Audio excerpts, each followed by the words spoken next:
പുതിയൊരു വീഡിയോയിലേക്ക് എല്ലാവർക്കും സ്വാഗതം. ഇന്ന് നമ്മൾ തയ്യാറാക്കാൻ പോകുന്നത് നല്ലൊരു 4 മണി ചായക്കൊപ്പം കഴിക്കാൻ പറ്റിയ നല്ലൊരു സ്നാക്സ് ആണ്. അതിന് വേണ്ടിയിട്ട് ഒരല്പം അരിപ്പൊടി നമ്മൾ എടുത്തിട്ടുണ്ട്. കോൺഫ്ലവർ ഒരു ബൗൾ എടുത്തതിന് ശേഷം ഈ ബൗളിലേക്ക് നമുക്ക് അരിപ്പൊടി ഇട്ട് കൊടുക്കാം. ഒരല്പം എടുത്താൽ മതി. ഒരല്പം കോൺഫ്ലവർ കൂടി, മഞ്ഞൾപ്പൊടി, ഉപ്പ് ആവശ്യത്തിന്, ഒരല്പം ഗരം മസാലപ്പൊടി, മുളക് പൊടി,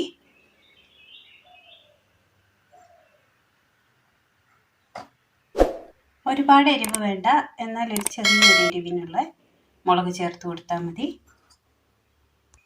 ഇനി ഇതിലേക്ക് ഒരല്പം വെള്ളം ഒഴിച്ചു കൊടുക്കാം. നന്നായി ഒന്ന് മിക്സ് ചെയ്തെടുക്കാം. നന്നായി ഒന്ന് മിക്സ് ചെയ്തെടുത്തിട്ടുണ്ട്. ഒരല്പം ബിസ്ക്കറ്റ് നമ്മൾ കട്ട് ചെയ്തെടുത്തിട്ടുണ്ട്. ചെറിയ ചതുര കഷ്ണങ്ങളാക്കി കട്ട് ചെയ്തെടുത്തിട്ടുണ്ട്. അടുപ്പത്തൊരു ചട്ടി വെച്ച് കൊടുത്ത് അതിനകത്തേക്ക് ഒരല്പം എണ്ണ ഒഴിച്ചു കൊടുക്കാം. ഇനി ഇതിലേക്ക് നമുക്ക് ഈ ഓരോന്നായിട്ട് ഈ ബിസ്ക്കറ്റ് ഇട്ട് കൊടുക്കാം.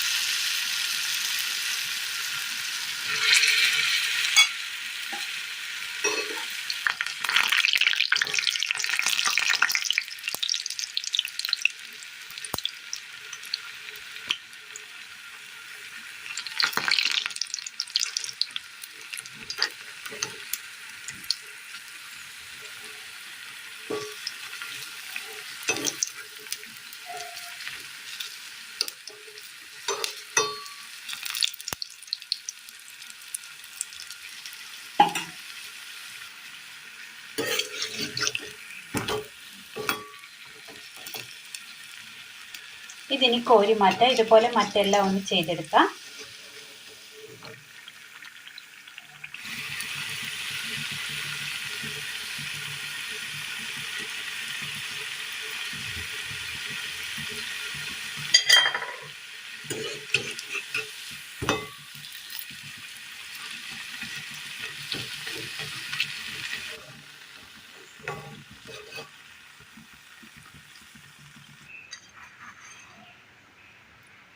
വറുത്തെടുത്ത ഒരു പാത്രത്തിലേക്ക് ഇട്ട് കൊടുക്കാം. അങ്ങനെ നല്ല ടേസ്റ്റിൽ 4 മണി ചായക്കൊപ്പം തയ്യാറാക്കി എടുക്കാൻ പറ്റിയ നല്ലൊരു ക്രിസ്പിയായ സ്നാക്സ് ആണ്. എല്ലാവർക്കും ഒന്ന് ചെയ്ത് നോക്കാവുന്നതാണ്. നല്ല ടേസ്റ്റാണ്. അപ്പോൾ എല്ലാവരും ഒന്ന് ചെയ്ത് നോക്കി വീഡിയോയെക്കുറിച്ചുള്ള അഭിപ്രായങ്ങൾ കമൻറ്റ് ബോക്സിൽ അറിയിക്കുവാൻ മറക്കരുത്. അപ്പോൾ ഇന്നത്തെ വീഡിയോ എല്ലാവർക്കും ഇഷ്ടമായി എന്ന് വിചാരിക്കുന്നു. വീഡിയോ ഇഷ്ടമായാൽ ഒന്ന് ലൈക്ക് ചെയ്യാനും ഷെയർ ചെയ്യാനും സബ്സ്ക്രൈബ് ചെയ്യാനും മറക്കരുത്. താങ്ക്